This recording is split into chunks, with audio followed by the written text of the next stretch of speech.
Bien, bonjour à toutes et à tous. J'espère que vous nous entendez bien. Nous avons eu un problème de son au démarrage de cette session. Donc, bienvenue pour cette rencontre du développement. Nous sommes très heureux d'accueillir aujourd'hui à l'AFD Bertrand Bady.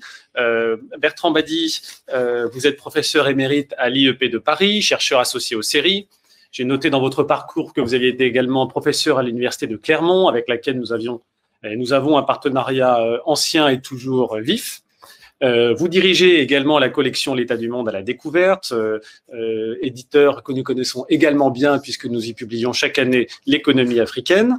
Votre spécificité peut-être sur le fond, c'est d'avoir une lecture sociale des conflits, une conception de la sécurité globale qui n'est pas que militaire et qui n'est pas que sécuritaire. Vous allez nous en dire évidemment quelques mots, même plus que quelques mots puisque c'est l'essentiel de la thèse de votre livre, qui, en tout cas c'est une interprétation personnelle, constitue une forme de triptyque avec deux de vos précédents ouvrages.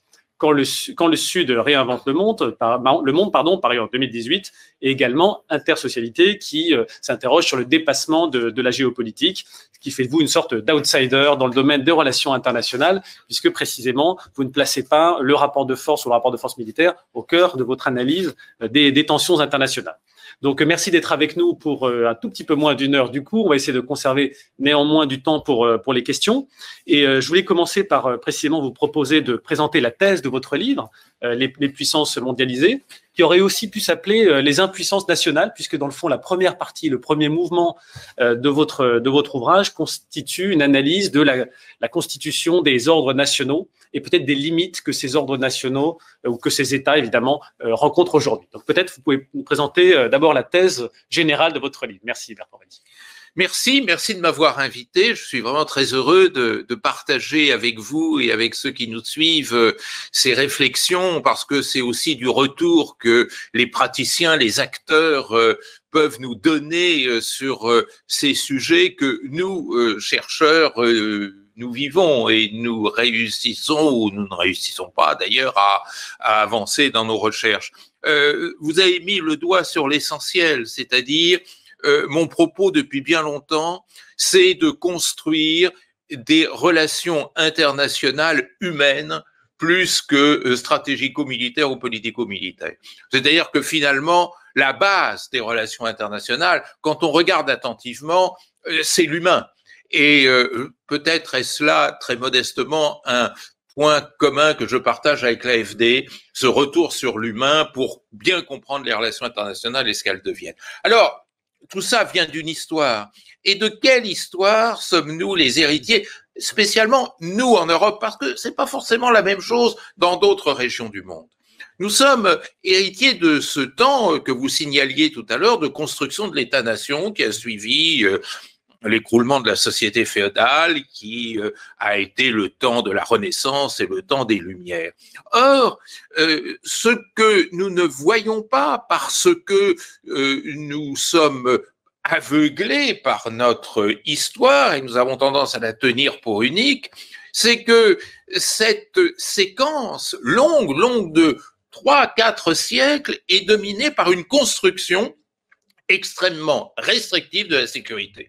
C'est-à-dire, lorsque se sont constitués les États-nations, ceux-ci ont capté l'idée de sécurité, en ont fait en quelque sorte leur instrument, leur raison d'être, la source de leur légitimité. Vous connaissez ce qu'a apporté le grand philosophe qui est l'inventeur de notre modernité politique, Thomas Hobbes, qui expliquait finalement que le propre du politique, c'était d'assurer la sécurité des individus et donc abandonner une part de vos libertés entre les mains du souverain. En échange, il va vous protéger. Et du coup, nous avons abouti, sur le plan international, à une définition très limitée, très restreinte de la sécurité.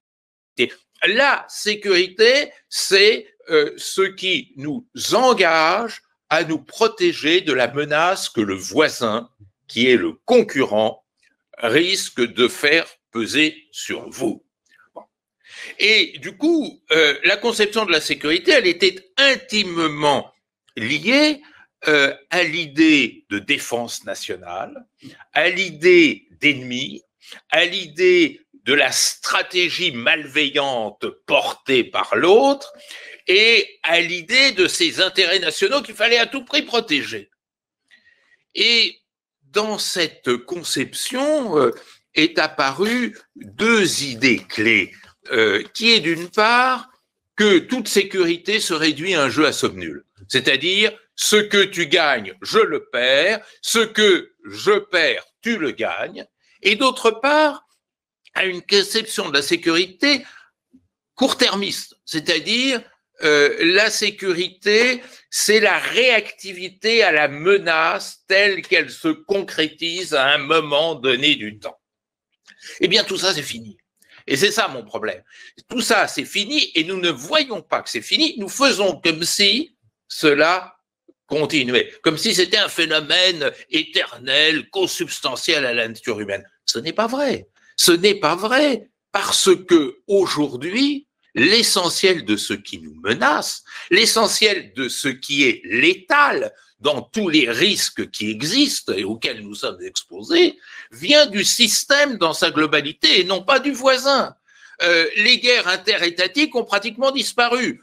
Elles sont remplacées par des conflits intra-étatiques complexes dont la racine n'est pas cette rivalité de puissance qui faisait l'ordre du jour des relations internationales autrefois. Les vraies menaces, elles viennent du risque, je dirais, de pathologie du système mondial. Ce sont les risques alimentaires, c'est-à-dire la malnutrition qui tue 10 millions d'êtres humains par an, c'est, enfin environ 10 millions, c'est le risque sanitaire, nous en savons quelque chose, c'est le risque climatique, on en prend de plus en plus conscience, c'est aussi le risque économique qui se traduit notamment par des phénomènes de grande pauvreté. Et tout ceci est très loin devant le risque que nous fait peser sur nous les manœuvres du voisin. En gros, pour avoir une formule un peu à l'emporte-pièce, la France est plus menacée aujourd'hui par le virus que par les chars russes. Et ça, c'est une différence par rapport au temps où moi j'étais jeune, et il n'y a pas si longtemps que ça, où effectivement on pensait, comme disait le général de Gaulle, que les troupes du pacte de Varsovie étaient à 2 étapes du Tour de France de Strasbourg. Bon.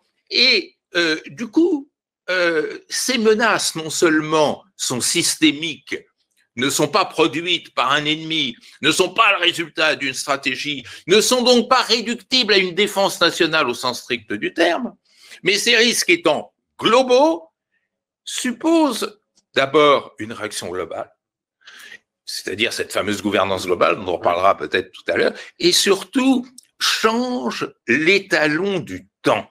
C'est-à-dire, je parlais tout à l'heure de court-termisme, maintenant nous passons à un temps où la sécurité se pense à court et moyen terme. C'est-à-dire, ce n'est pas tant l'événement qui nous met dans une insécurité, une invasion, un franchissement de frontières, un bombardement, c'est plus ça. Ce qui nous menace, c'est un dérèglement qui s'étale dans le temps et auquel on ne peut pas réagir par des mesures ponctuelles. On ne peut pas, par une mobilisation générale, mettre fin ou dissuader un risque climatique. Il faut le penser à court et moyen terme, à l'échelle des générations qui vont nous succéder. Donc, il faut repenser les politiques publiques de manière à ce qu'elles s'inscrivent dans le temps long. Et bien voilà. Voilà en quoi nous sommes dans un monde tout différent de celui auquel songent les princes qui nous gouvernent. Et c'est ça le problème. C'est-à-dire que nous sommes dans deux mondes en même temps. Un monde ancien, périmé, mais qui est porté par le jeu international interétatique, qui est encore réglé par un droit ancien, qui est encore réglé par des pratiques et des visions diplomatico-stratégiques anciennes, clausewitziennes, si vous voulez, pour parler en termes purement stratégiques, et un monde réel que nous n'arrivons pas à décrypter parce qu'il échappe aux concepts qui forment le vocabulaire des relations internationales et des actions diplomatiques. Alors, on croyait presque entendre Gramsci avec le monde ancien qui tarde à disparaître, le monde nouveau qui n'est pas tout à fait apparu. Peut-être votre intervention initiale qui présente votre thèse soulève deux catégories de questions. D'abord, s'il y a des menaces, des insécurités globales, quelles sont les réponses organisées multilatérales qui doivent se mettre en place? Donc, je propose que peut-être Vous nous en parliez un petit peu. Et puis après, dans ce nouvel univers, quels sont les pays et quelle typologie de pays d'ailleurs peuvent mieux s'en sortir, et évidemment, ça amène aux leçons que peut en tirer. Peut-être revenons sur ces insécurités globales. Vous les avez listées d'ailleurs, l'insécurité alimentaire dans cet ordre d'ailleurs, l'insécurité sanitaire, l'insécurité climatique et puis les instabilités économiques. Quelles sont dans cet univers-là peut-être les menaces qui vous semblent les mieux appréhendées, à considérer qu'il y en ait, ou celles pour lesquelles, à contrario, le multilatéralisme est le plus dépassé? Comment est-ce que vous pourriez peut-être nous dresser une typologie de cette gouvernance mondiale, de la manière dont elle devrait évoluer pour mieux appréhender ces insécurités globales? Alors, si on fait une typologie, il faudrait prendre en compte deux variables. C'est-à-dire d'abord la variable gestion, et ensuite la variable perception, ce qui est tout à fait différent. Si on commence par la perception, il y a les menaces que l'on connaît vaguement, mais que l'on ne ressent pas dans sa chair. Et ça, c'est quelque chose de très, très important. C'est-à-dire, la faim dans le monde, c'est de toutes les menaces, celle qui, statistiquement, tue le plus, qui est la plus dangereuse. Et je reviendrai d'ailleurs sur cette question de la dangerosité. Mais elle est loin de nos bases. Elle est loin de chez nous. Oui, en France. Et elle nous touche en France. Il y a des gens qui meurent de faim en France. Mais elle ne touche que marginalement. Et donc, elle tend à être rejetée à l'extérieur, et quand une menace est perçue comme extérieure, elle est traduite en des termes extrêmement dangereux, qui sont des termes caritatifs. C'est-à-dire, ça ne nous concerne pas, mais ayons une bonne âme, soyons charitables, allons envoyer notre petit déjeuner vers l'Afrique ou vers l'Asie de manière à sauver de la mort des êtres qui en sont menacés. Et c'est la raison pour laquelle, quand je parle de sécurité globale et que je commence par la sécurité alimentaire, les gens ne comprennent pas très bien. Et c'est effrayant de penser qu'ils ne comprennent pas très bien. Parce que non seulement, et vous le savez fort bien, la malnutrition tue dans le monde en moyenne 8-9 millions par an, mais avec le Covid, on risque de passer à 10, mais la malnutrition frappe 825 millions de personnes par an, et probablement, à cause de ce satané Covid, 1 milliard. Bon. Vous avez maintenant des insécurités globales qui sont perçues parce qu'elles nous touchent directement, parce qu'elles sont médiatisées. Il faut prendre en compte l'importance des médias de ce point de vue-là. C'est l'insécurité climatique, c'est l'insécurité sanitaire, Dieu sait si elle est importante, et d'un certain point de vue, l'insécurité économique, mais pas sous toutes ses formes, justement. Et ce qui est intéressant, c'est ce que l'on fait, et c'est pour ça que je parlais d'une seconde variable, de cette conscientisation. Et là, les échelles sont différentes. C'est-à-dire que on sait, depuis la fin des années 60 et le début des années 70, l'époque de la Moco Cadix, du Torrey Canyon, qu'il y a un problème environnemental, comme on disait à l'époque, n'est-ce pas? Et ce problème environnemental, on l'a appris à le connaître parce qu'on a vu énormément d'images qui montraient les menaces environnementales, et ensuite ces menaces environnementales ont peu à peu été focalisées sur les menaces climatiques. Mais un nombre infime de personnes dans le monde, et pour l'instant c'est heureux, l'ont ressenti dans leur chair. Et donc c'est une menace qui est encore intellectualisée plus que vécue en son fort intérieur. Et c'est la raison de toute l'ambiguïté qui accompagne la question climatique. C'est-à-dire que nous sommes dans un monde où on sait qu'il y a une insécurité climatique, mais où on considère que celle-ci est plus abstraite et intellectuelle que réelle, ce qui est complètement faux.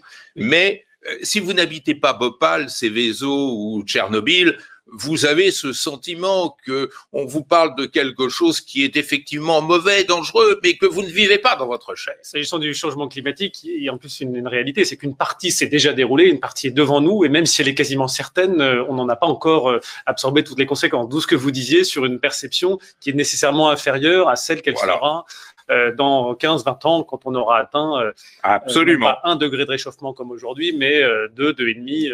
Exactement. Même si évidemment on espère que ce sera moins que ça. alors que l'insécurité sanitaire, par exemple, elle était considérée comme abstraite jusqu'à très peu de temps. Moi, je me permettrai modestement de dire que dans un livre que j'ai publié il y a 15 ans, qui s'appelait « Le diplomate et l'intrus », je signalais que les vieilles puissances étaient plus menacées par ce qu'on appelait à l'époque un SARS que par la bombe nord-coréenne ou prétendue hypothétiquement iranienne. Mais c'était une abstraction. Maintenant, c'est devenu une réalité parce que il y a très peu d'êtres humains sur cette terre. Parmi les 7,5 milliards d'humains, il y en a très très peu qui ne la vivent pas dans leur fort intérieur. Donc, elle est intellectualisée, mais est-ce qu'on est pour autant prêt à considérer qu'elle est prioritaire dans la construction des politiques publiques? Moi, je suis frappé, par exemple, de voir que la société française a énormément souffert, comme tous les autres pays, de cette insécurité sanitaire, mais dans la thématique de la campagne électorale, il y a peu de gens qui vous parlent de santé. Ce qui est quand même un paradoxe énorme. On vous parle d'immigration, ce qui est assez paradoxal, angoissant, un peu désespérant. Mais je m'attendais, dans ma naïveté de professeur Tournesol, à ce que la prochaine campagne électorale se fasse autour du thème de la santé publique. On voit que notre appareil sanitaire fonctionne mal, on voit que les menaces sanitaires se précisent. Ben non, on ne parle pas de ça. Et ça, c'est un paradoxe qui prouve que nous ne sommes pas encore prêts, malgré cette situation que je décrivais il y a un instant, à affronter en face cette sécurité globale qui est pourtant la clé de notre avenir. Alors, le financement du développement, d'une certaine manière, peut être parfois une réponse. On le voit s'agissant de la production de vaccins ou de le soutien au système de santé au Sud, de répondre partiellement, sans doute, d'ailleurs, à cette interrogation. Mais vous avez raison de signaler que les pressions nationales immédiates sont plus fortes, y compris dans le cadre d'une crise sanitaire où, pour autant, la circulation du virus, dès lors qu'elle n'est pas interrompue à l'étranger, reste une menace nationale. Donc, on voit bien que, malgré une conception peut-être plus intellectuelle de la menace extérieure que de la menace nationale, on a cette difficulté à gérer des attentes très fortes et légitimes par ailleurs, mais au niveau du pays.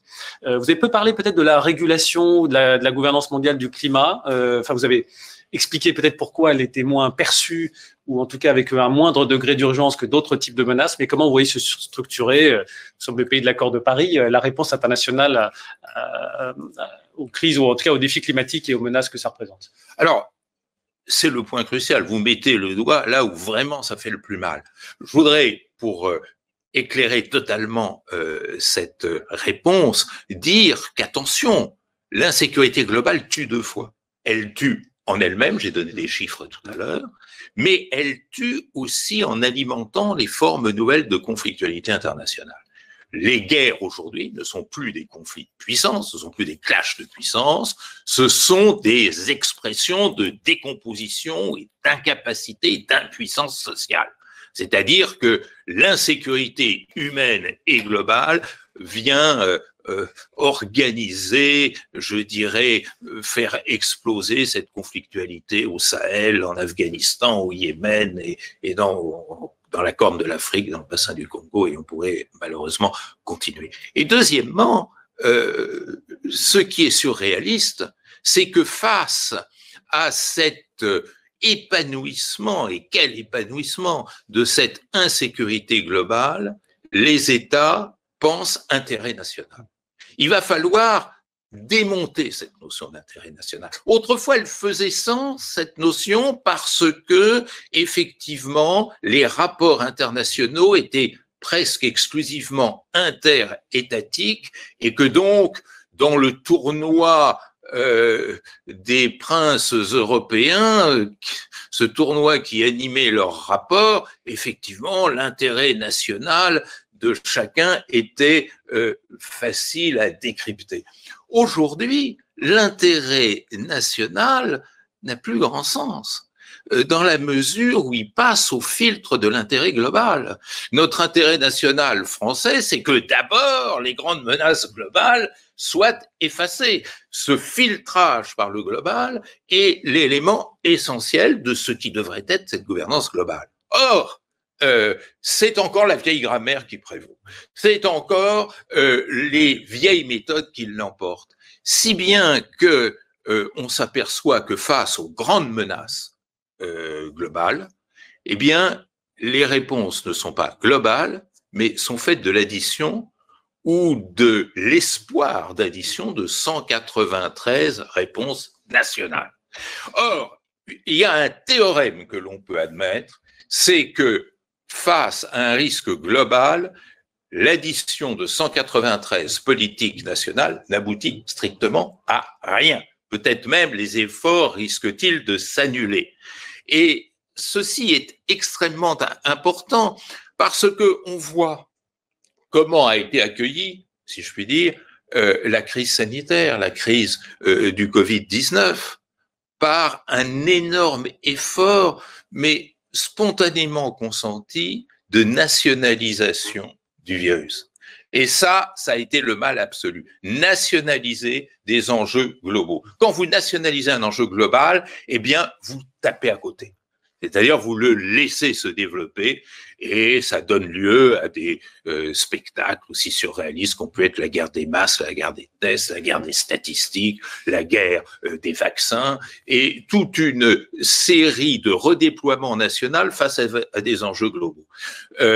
Sur le climat, c'est la même chose. C'est-à-dire que sur le climat, les manettes étant entièrement entre les mains des États et des gouvernants, ceux-ci vont manipuler les manettes en fonction des équations nationales propres à chacun. Et effectivement, regardez le final de la COP26 à Glasgow, comment un certain nombre de pays ont été rattrapés les termes de la déclaration finale de manière à ménager leur possibilité de continuer à émettre des gaz à effet de serre.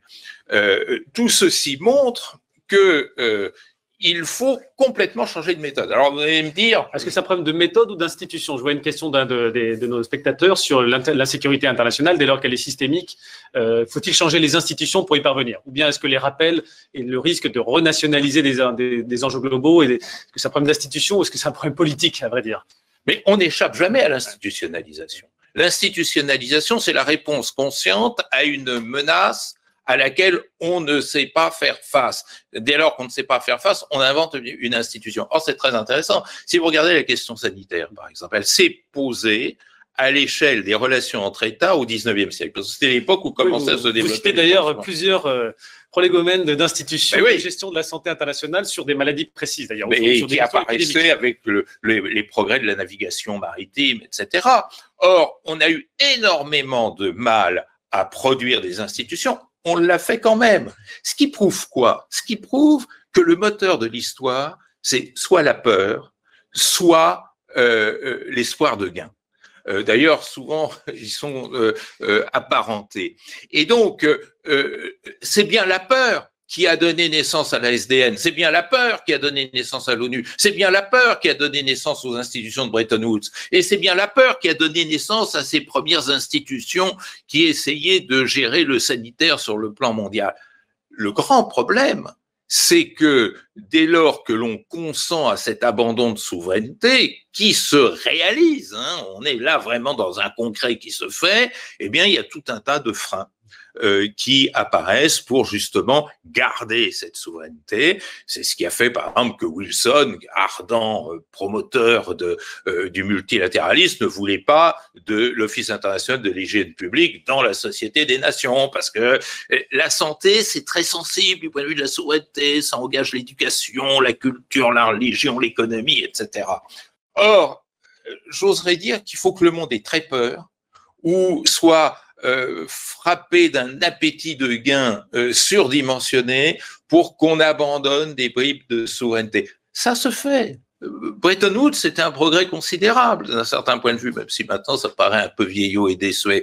La SDN et les Nations Unies, c'était un progrès considérable. Et puis, dans le système onusien, vous avez plein d'institutions qui marchent, qui fonctionnent. Le programme des Nations Unies pour le développement, c'est un grand succès. Le PAM, qui a eu le prix Nobel de la paix l'année dernière, le programme alimentaire mondial, c'est un grand succès. L'UNICEF joue un rôle important. L'OMS a réussi à éradiquer la variole en Afrique. C'est-à-dire que ce dont je suis porteur n'a rien d'utopique. Ce sont des choses qui sont déjà réalisées, mais sectoriellement, partiellement. On peut espérer, et c'est plus que de l'espoir, c'est une quasi-certitude, mais on ne sait pas à quelle échéance, que peu à peu, la découverte de ces insécurités globales va renier sur le capital de souveraineté nationale et créer les conditions d'une régulation mondiale. J'espérais, avec la crise du Covid, que l'OMS serait réformée à un meilleur rythme que la paralysie à laquelle on assiste maintenant. Mais ça se fera. Oui, d'ailleurs, vous expliquez dans le livre qu'à un moment, les sujets de sécurité globale forceront les portes du Conseil de sécurité, même si c'est le cas de manière assez partielle aujourd'hui. Donc peut-être d'abord, merci beaucoup pour ce tableau à l'échelle globale. Et ensuite, peut-être peut-on le décliner à l'échelle nationale. Donc vous dressez dans le livre une sorte de typologie des États, de ce que vous appelez des puissances mondialisées, qui ne sont pas l'addition de divisions militaires, même si c'est une forme de puissance bien sûr, mais plutôt la capacité à faire dans le sens de réduire ou de gérer ou de jouer un rôle pour la réduction de ces insécurités globales. Donc peut-être que vous pourriez nous décrire quelles sont ces puissances mondialisées, quels États sont mieux structurés pour jouer leur rôle, se protéger elles-mêmes, mais aussi jouer un rôle international de réduction de ces insécurités globales, et peut-être ce que vous en tirez comme leçon pour l'Europe. Donc, je vais peut-être vous laisser revenir à l'échelon national, non pas pour dire qu'il est pertinent pour lutter contre les insécurités globales, mais malgré tout, vous dressez, peut-être pas un classement, mais en tout cas, vous mettez quelques avis sur les puissances les puissances mondialisées, donc les pays les mieux équipés pour traiter ou intervenir en matière de réduction de ces insécurités que vous avez décrites. Oui, alors classement, vous n'en aurez pas. Je ne veux pas décevoir ceux qui nous écoutent, mais je n'en donnerai pas. Le livre s'engage un petit peu quand même. Mais un petit peu plus que s'engager. Voilà. Pourquoi? Pour une raison bien simple, c'est que nous sommes sur le gué actuellement. C'est-à-dire que nous ne savons pas bien quelles orientations les États vont suivre, et parce que il n'existe pas aujourd'hui d'État dont on peut dire clairement, sans équivoque, sans nuance, que ce sont des puissances mondialisées. Alors, qu'est-ce que c'est qu'une puissance mondialisée? Vous savez, quand j'ai commencé à travailler sur ce concept, qui est un concept nouveau, je me disais qu'il y avait deux façons d'aborder le sujet. La première, qui était un peu la mienne jusqu'à maintenant, c'est de constater qu'avec toutes ces transformations, la puissance classique est devenue impuissante.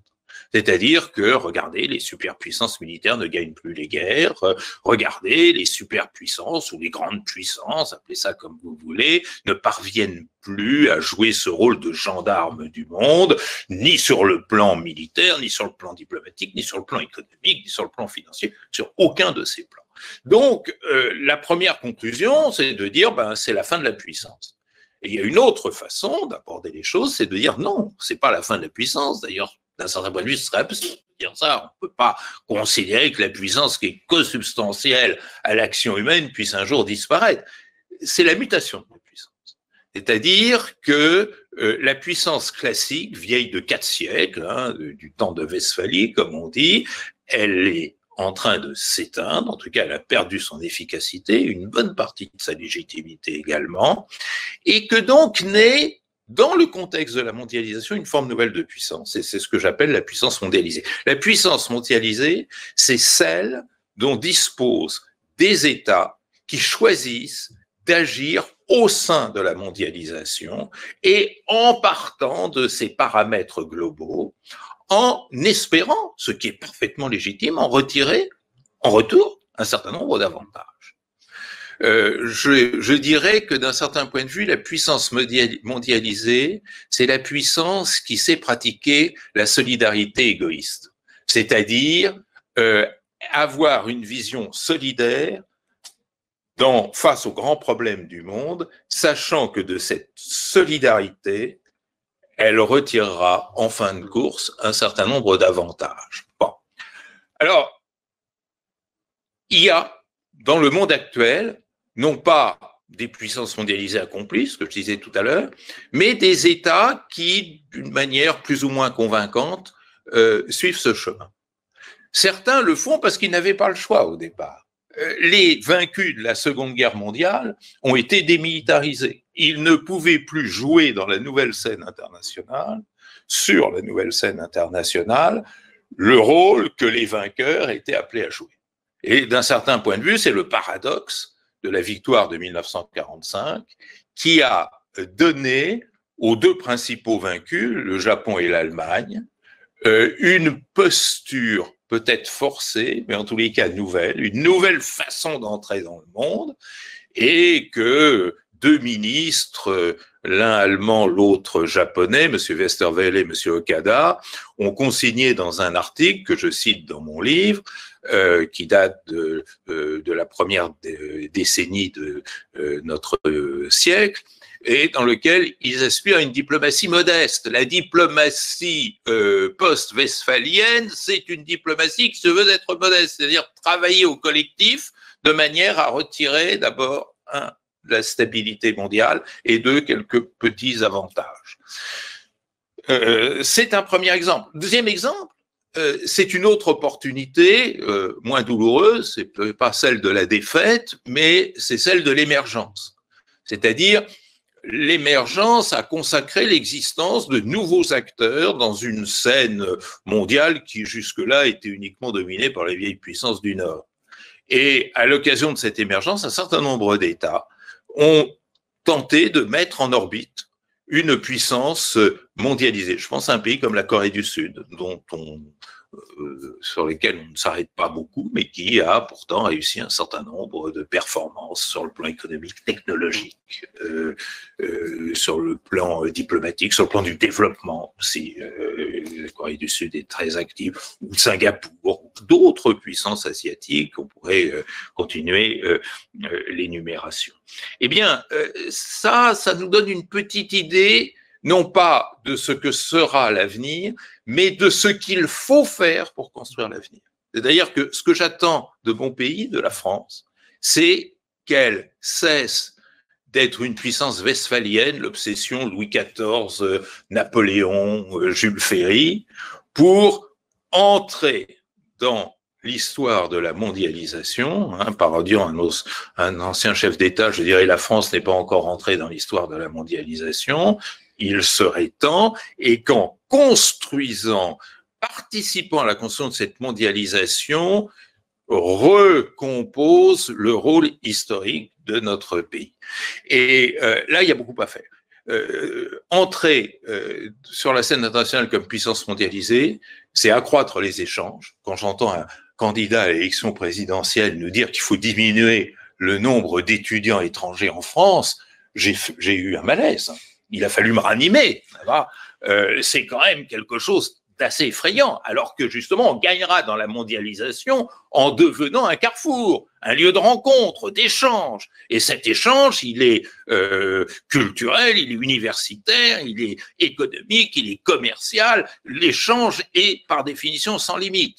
Ça implique aussi un effort considérable en matière de R&D, c'est-à-dire de recherche et développement. Sans ces deux concepts fétiches, eh bien, il n'y a pas d'insertion dans la mondialisation. Pensez qu'un pays comme la Corée du Sud est à presque 5% de son PIB consacré à la recherche et au développement. Pensez que la recherche est financée à concurrence, je crois, de 68% par les entreprises privées en Corée du Sud. Et on pourrait ainsi continuer les exemples. Ça implique aussi non pas de démilitariser, j'aime pas ce terme parce que il prête à confusion, mais en tous les cas à repenser la fonction du militaire. Le militaire n'est plus dans le jeu international ce qu'il était hier. Peut-être pour revenir là-dessus, vous n'avez pas jusqu'ici parlé de la Chine, qui est un pays émergent, mais peut-être aussi un pays émergé, et qui certainement a une vocation ou une ambition géopolitique plus forte que les autres pays émergents. Est-ce que cette montée en puissance de la Chine remet en cause le raisonnement ou pas, et peut-être dans quels horizons? En tout cas, est-ce que c'est le retour ou le risque d'un retour d'une géopolitique plus marquée par les questions de sécurité westphalienne, pour vous paraphraser, ou pas? C'est en tout cas par rapport aux autres pays émergents, compte tenu de sa taille, de son niveau de développement actuel et probablement de son histoire et de son ambition, c'est un fait nouveau que vous abordez d'ailleurs dans le livre également. Oui, il y a un chapitre entier consacré à ce que je pourrais appeler l'ambiguïté de l'émergence. C'est-à-dire l'émergence, comme je le disais tout à l'heure à propos de la Corée du Sud, vous donne une chance d'entrer autrement sur la scène internationale. Mais le problème des émergents, c'est que souvent, ils ont une attitude frileuse, quand il s'agit de défendre, de conserver leur souveraineté et leur intégrité territoriale.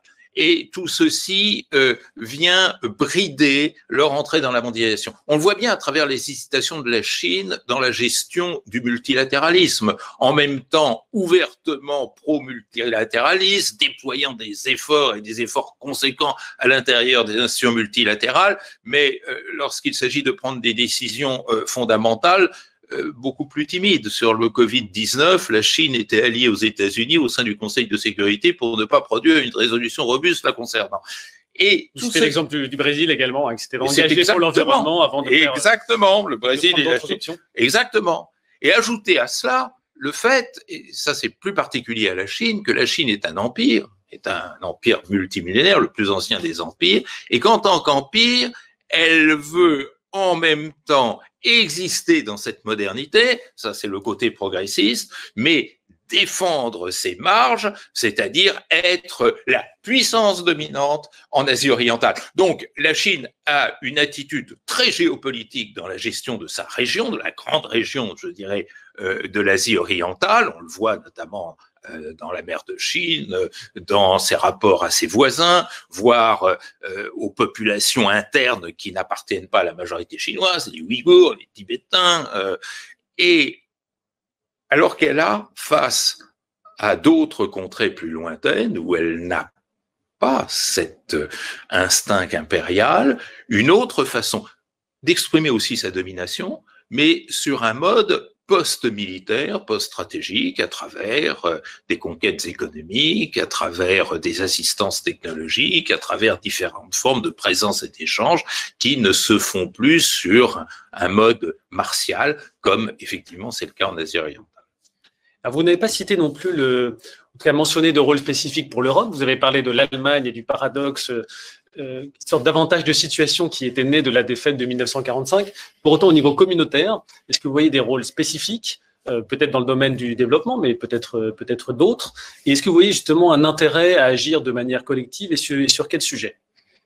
Alors, agir de manière collective, c'est absolument indispensable. C'est-à-dire, quand je disais tout à l'heure que face aux défis globaux, on ne peut pas répondre par l'addition de 193 politiques nationales, nous avons un palier intermédiaire qui est celui des grandes intégrations régionales. Les grandes intégrations régionales, européennes, américaines, africaines, asiatiques, les grandes intégrations régionales, c'est en quelque sorte le laboratoire de l'intégration globale. Donc effectivement, nous n'avons pas le choix. C'est-à-dire qu'il n'y a qu'une Europe intégrée qui nous permet de progresser. Et de ce point de vue-là, la manière dont l'Europe a abordé la crise du Covid-19 n'est pas très encourageante.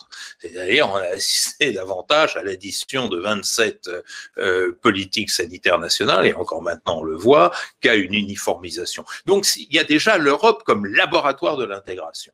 Et il faut effectivement savoir que nous passons à l'acte 2. L'acte 1, c'était l'Europe association pour mettre fin à la guerre et pour reconstruire. Maintenant, il faut passer à l'acte 2, l'Europe intégration pour faire face, non pas au risque de guerre interne à l'Europe ni à la reconstruction économique, mais pour faire face à ces grands enjeux globaux. Maintenant, il faut, et ça c'est un peu les limites de l'Europe, c'est-à-dire que l'Europe a longtemps, pendant des siècles, été confondu avec le système international tout entier. Et lorsque les États-Unis sont entrés dans le système international, c'est en devenant puissance européenne, faut bien le dire.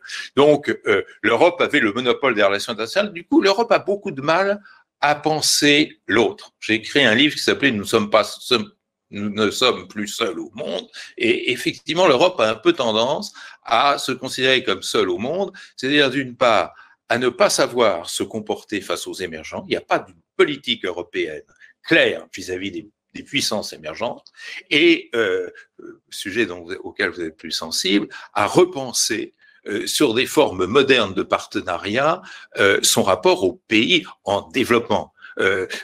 On a construit une politique de développement qui était plus caritative que vraiment penser en termes de partenariat.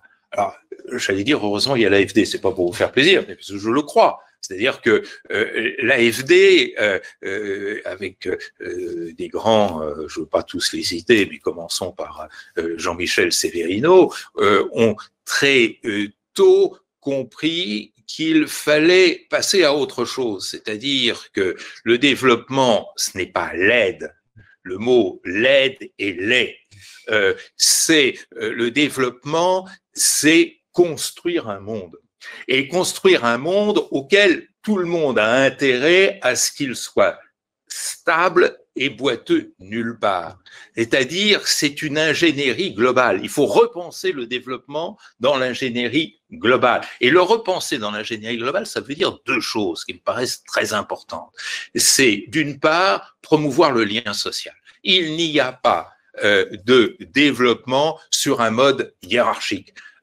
C'est pas en aidant les États que l'on va assurer un véritable développement. C'est au contraire en créant du lien social externe et interne que l'on pourra remettre en marche ces tissus sociaux dont nous avons besoin pour faire face aux grands enjeux globaux. En pensant que les enjeux globaux qui frappent plus durement les pays du Sud que les pays du Nord, parce que les pays du Sud, par exemple, sont autrement plus blessés par le changement climatique que nous ne le sommes au Nord, qu'à voir la désertification au Sahel qui progresse de 10 cm par heure.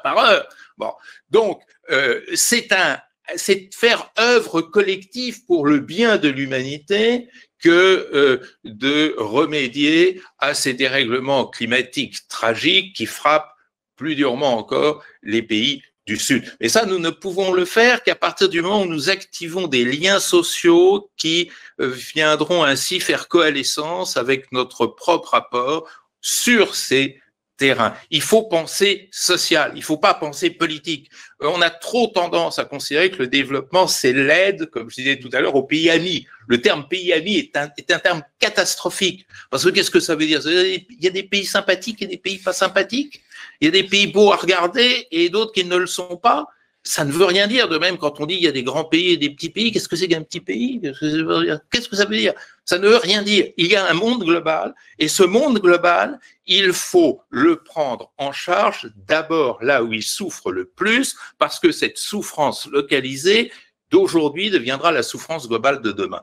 Donc tout ça, c'est repenser les choses et je pense que de ce point de vue-là, l'Europe est très timorée et qu'il faut peut-être qu'il y ait sur ces questions de développement une réinvention de l'Europe et hélas, on en est loin.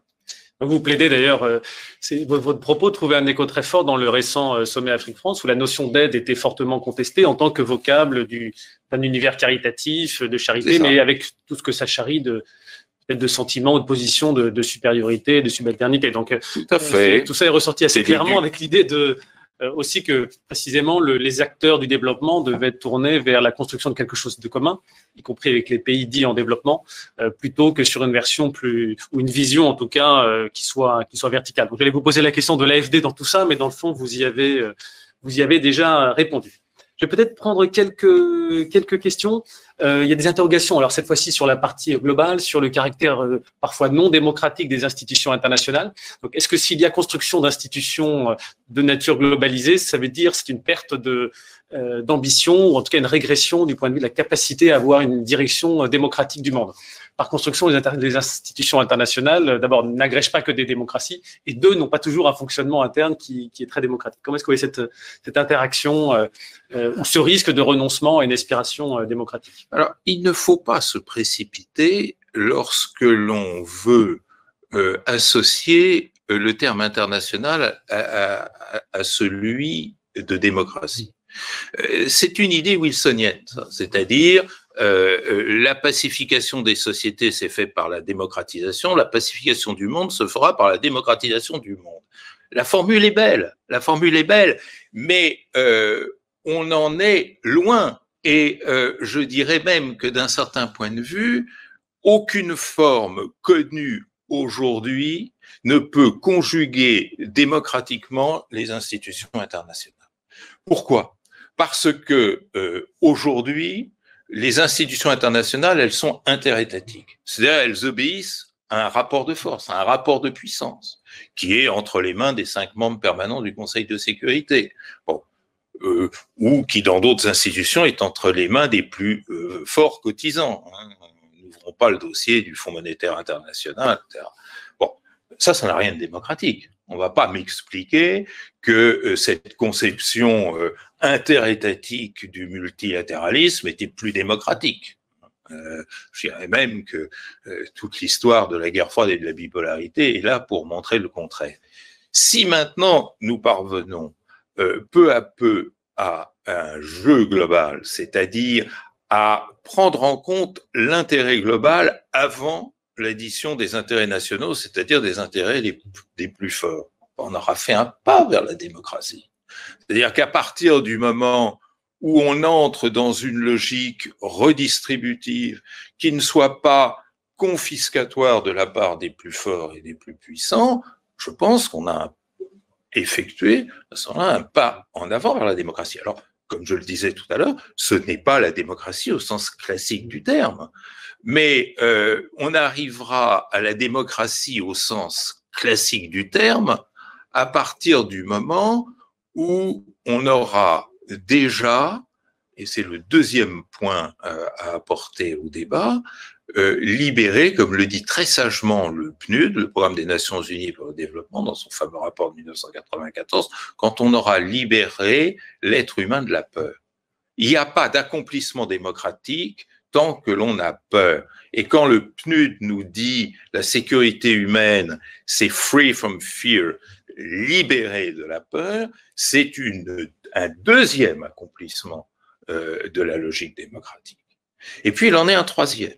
Le troisième, c'est une gouvernance mondiale qui permet aux plus faibles de se faire entendre au moins à jeu égal avec les plus forts. Il ne faut pas oublier la triste histoire de la décolonisation, parce que la décolonisation, elle s'est très mal faite et nous en payons maintenant la facture. Il ne faut pas oublier que dans les années 60, la grande époque, la grande séquence de la décolonisation, à mesure que les États accédaient à l'indépendance, on a vu les grandes puissances se reconstruire sur un mode oligarchique et marginaliser les États du Sud qui n'étaient en rien associés à la gouvernance du monde. On a vu comment a tourné malheureusement la CNUSED, qui était une belle idée quand même. On a vu également comment des grandes instances internationales, les pays du Sud étaient exclus. On a vu à quel prix des secrétaires généraux venus du Sud ont pu s'imposer. Et lorsque Boutros-Ghali avait avancé son agenda pour la paix qui allait dans ce sens, ça lui a valu de ne pas être reconduit comme secrétaire général des Nations Unies par veto américain.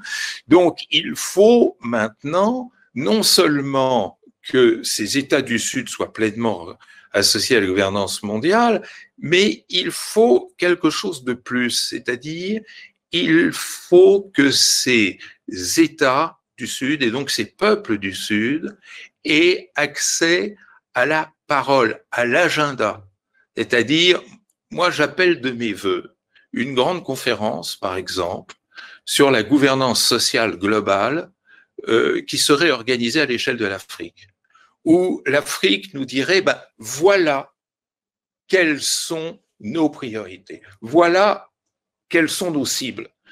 On me rapportait une anecdote très intéressante tout récemment dans les couloirs je crois que c'était de la COP26, un ministre nigérien que l'on pressait de questions et on disait mais comment peut-on vous aider à la vaccination universelle, et il répondait mais attendez, nous, chez nous, avant de régler le problème du Covid, il faudrait peut-être régler le problème du paludisme, le problème de la rougeole, le problème de la dysenterie, etc. C'est-à-dire qu'il faut arrêter de fixer l'agenda à nous tout seuls. Et donc, il faut aussi qu'il y ait un droit à la parole et à l'agenda setting, comme on dit, concédé aux pays du Sud. Peut-être, je vois, on a le temps file et nous avons encore quelques questions. L'un des participants demande comment réconcilier la tradition universaliste de la France avec la préservation de ses intérêts nationaux. Donc, peut-être je reviens à la question, est-ce qu'il y a un rôle spécifique pour la France ou est-ce que c'est une ambition que nous devrions reformuler? Des questions également sur les acteurs privés dont on n'a pas parlé jusqu'ici, en particulier les grandes multinationales, qui sont des formes de puissance mondialisée. D'ailleurs, en tout cas, elles ont une capacité à faire. Comment les contrôler ou les insérer dans une mondialisation qui serait mieux régulée? Et peut-être, je vous pose une troisième question, vous pourrez répondre à cette vague. Est-ce qu'il y a un risque de retour des régimes de l'autoritarisme, des régimes autoritaires, dans une puissance qui certes s'exprimerait de manière différemment, mais qui n'a pas disparu, comme vous l'expliquiez précédemment? Alors, les trois questions n'ont pas nécessairement de lien entre elles, mais… Non, mais elles sont extrêmement pertinentes et elles touchent à chaque fois à un sujet, un aspect, en tous les cas, important de la question. La première question, je vais probablement faire souffrir. Je vais dire des choses qui vont choquer.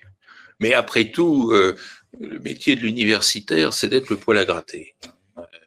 Et heureusement, on a la chance d'être dans un pays de liberté où on a le droit de regarder la réalité en face. Je ne vois pas pourquoi la France serait le pays de l'universalisme. Vous savez, l'universalisme, il suffit de regarder dans le dictionnaire, c'est ce qui se construit tous ensemble. Il n'y a pas un pays détenteur de l'universel. Et en France, on a eu tellement cette prétention qu'on a inversé l'universel. C'est-à-dire, on a cru que l'on pouvait, à Paris, sur les bords de la Seine, inventer à soi seul ce qu'est l'universel.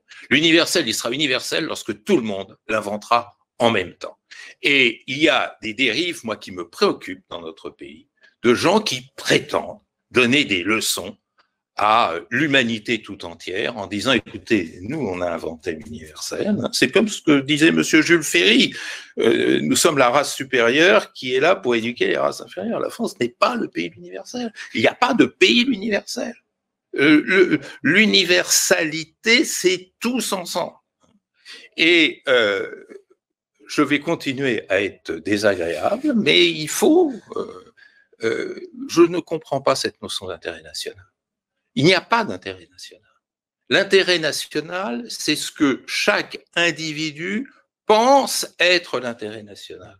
Mais sur toutes les grandes questions cruciales, vous n'aurez jamais de réponse identique sur l'intérêt national français. Est-ce que l'intérêt national français est d'être au Sahel ou de ne pas y être? Est-ce que l'intérêt national français est d'être dans l'Indo-Pacifique ou de ne pas y être? Est-ce que l'intérêt national français est de plaider au sein de l'Europe pour les coopérations renforcées ou pas? Est-ce que l'intérêt national français est d'avoir la bombe atomique ou pas?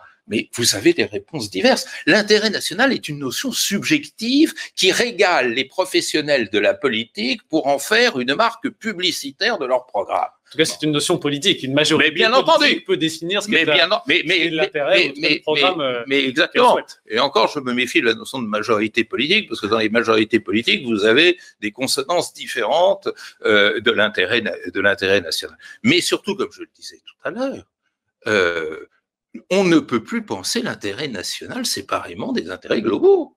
Et c'est ça la magie de l'action politique, c'est-à-dire savoir recomposer ce que j'appellerais, moi, non pas l'intérêt national, mais le bien-être de la société française à partir de la prise en compte de l'autre, de l'altérité, de ce qu'elle peut nous apporter, et de ce que c'est mise en cause, ces déstabilisations de cette altérité risquent de porter comme péril à notre propre survie.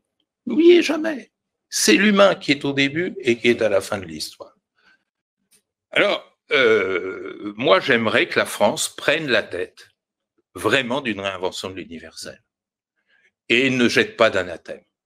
Il n'y a pas de grandes civilisations et de petites civilisations. Il n'y a pas de grands pays et de petits pays. Il n'y a pas de grandes nations et de petites nations. Il n'y a pas, comme disait le président Bush, George W. Bush, il disait « We are a good nation ». Oui, mais qu'est-ce que c'est que bad nation? Est-ce qu'on peut faire un tableau en 2 colonnes en disant « Voilà, ça c'est les bons et ça c'est les mauvais, à la droite du père, à la gauche du père ». Non, il faut cesser de regarder les relations internationales comme ça. Il n'y a que des humains. Vous savez, moi j'ai eu l'occasion de faire des missions dans plus d'une centaine de pays, et à chaque fois, qu'est-ce que j'ai découvert? Des êtres humains qui avaient 2 bras, 2 jambes, une tête, des enfants, des ascendants, des bonheurs, des malheurs, des problèmes identiques, simplement reçus avec des degrés inégaux de souffrance. Ben, c'est à partir de ça qu'il faut reconstruire l'humanité. Sur les acteurs privés, c'est effectivement un grand problème. Il y a une formule de Noam Chomsky que je ne suis pas sur tous les points, mais qui me paraît très bonne, c'est quand il présente ces acteurs privés comme les multinationales comme des tyrans privés. Et effectivement, ce problème de la tyrannie privée, c'est-à-dire la capacité de certains acteurs dotés de suffisamment de ressources d'imposer leur volonté privée sans aucun contrôle, est un des grands échecs actuels de la mondialisation, qui prouve d'ailleurs que l'entrée dans la mondialisation par la porte du néolibéralisme n'est pas la bonne voie. Le néolibéralisme, c'était une façon de projeter dans l'univers de la mondialisation ce libéralisme qui s'était épanoui du temps des nations. Donc, on a cru qu'avec... Des univers qui étaient régulés, en tout cas à l'échelle nationale. Voilà, exactement. Et l'erreur est là. C'est-à-dire que qui dit mondialisation dit régulation. Et qui dit régulation, j'en ai parlé à M. de la Palisse qui était d'accord, dit aucun acteur ne doit être tenu à l'écart de cette régulation. Donc effectivement, on l'a vu à propos des GAFAM, c'est intéressant cette réflexion autour des GAFAM parce que c'est peut-être le point de départ d'une façon inédite de poser la régulation. C'est-à-dire voir qu'effectivement, aucun acteur ne doit passer entre les mailles du filet, parce que sinon ça peut être... le filet fiscal pour... Voilà. Mais c'est pas ça. Il y a aussi le droit social, il y a une quantité de choses. Sur les montées de l'autoritarisme, moi, je ne sais que répondre, parce que la question est trop vaste. On est là au niveau du méga. Est-ce qu'il y a montée, c'est comme quand on dit on fait face à la montée de la violence, au contraire une diminution de la violence, en fait c'est très compliqué. Selon les modes de calcul et de quantification, la violence régresse ou elle progresse. L'autoritarisme, c'est la même chose. Je veux dire que il y a eu un pari naïf qui était de dire la mondialisation va forcer tout le monde à se démocratiser. On l'a cru notamment durant le temps de Deng Xiaoping en Chine. Voilà. Bon, on s'aperçoit que c'est beaucoup plus compliqué que ça. On s'aperçoit qu'il n'y a pas de levier magique pour l'entrée en démocratie. Moi, je dirais que ce qui m'inquiète et ce sur quoi on peut avoir prise, c'est pas tant démocratisation ou montée des autoritarismes, mais c'est délégitimation des institutions. La pathologie actuelle, c'est une formidable régression de la légitimité, donc la légitimité c'est l'ordre du perçu, de la légitimité des institutions. C'est-à-dire les individus, que ce soit en Afrique, en Asie, en Europe ou en Amérique, croient de moins en moins aux institutions, font de moins confiance aux institutions et à ceux qui la font fonctionner. Et ça, c'est le grand péril qu'on appelle néo-populiste, je pense que c'est assez bien vu, qui nous menace actuellement. Donc, l'urgence, c'est de rétablir cette confiance dans les institutions. Rétablir les confiances dans les institutions, ça veut dire quoi? Pourquoi les gens n'ont plus confiance dans les institutions? Parce qu'ils considèrent que ces institutions sont peu efficaces, peu performantes, peu protectrices. Donc, il faut renforcer ces trois éléments. Ça veut dire quoi, renforcer l'efficacité, la performance et la capacité protectrice des institutions? Ça veut dire quelque chose de très simple. Ça veut dire tout simplement adapter les institutions au grand tournant de la mondialisation. Moi, j'appartiens à une génération qui est née dans un monde, le monde international, qui va mourir dans un autre, qui est le monde de la mondialisation. Qu'est-ce qui a eu de changer dans les institutions face à cette formidable transformation des enjeux? Rien. C'est le moment. Il faut adapter nos institutions à la mondialisation. Et à ce moment-là, je pense qu'on aura peut-être un sursaut de légitimité et d'adhésion, peut-être, et je l'espère, d'efficacité des institutions, et donc une voie pour un meilleur accomplissement démocratique. Alors, merci beaucoup Bertrand Badi. Nous arrivons au terme de cet échange. Je vois quelques questions auxquelles nous n'avons pas pu répondre, notamment dans quelle mesure l'AFD peut également soutenir des acteurs locaux. Ça renvoie à ce que vous expliquiez sur l'enjeu de créer du lien social à travers la politique de développement. Donc là, je renvoie plutôt à nos actions opérationnelles et aux agences ou aux bureaux AFD des pays dans lesquels vous vous trouvez. Donc, toutes nos excuses aux participants qui auront poser des questions auxquelles nous n'aurons pas répondu. Néanmoins, peut-être trouveront-ils, même certainement, des réponses dans le livre que vous avez publié ou peut-être dans des débats que nous organiserons prochainement. Je vous invite également, si vous ne l'avez pas encore fait, à vous inscrire, et elles sont gratuites, aux éditions AFD qui permettent de recenser l'ensemble de nos publications. Donc, je me fais le porte-parole, j'espère, de l'ensemble des personnes qui ont assisté à cet échange, pour remercier à nouveau Bertrand Badi ainsi que les organisateurs et organisatrices de cette session, Axel, Sophie, qui sont à côté de moi, merci. Et puis, je vous donne rendez-vous à très bientôt. Merci et portez-vous bien. Au revoir.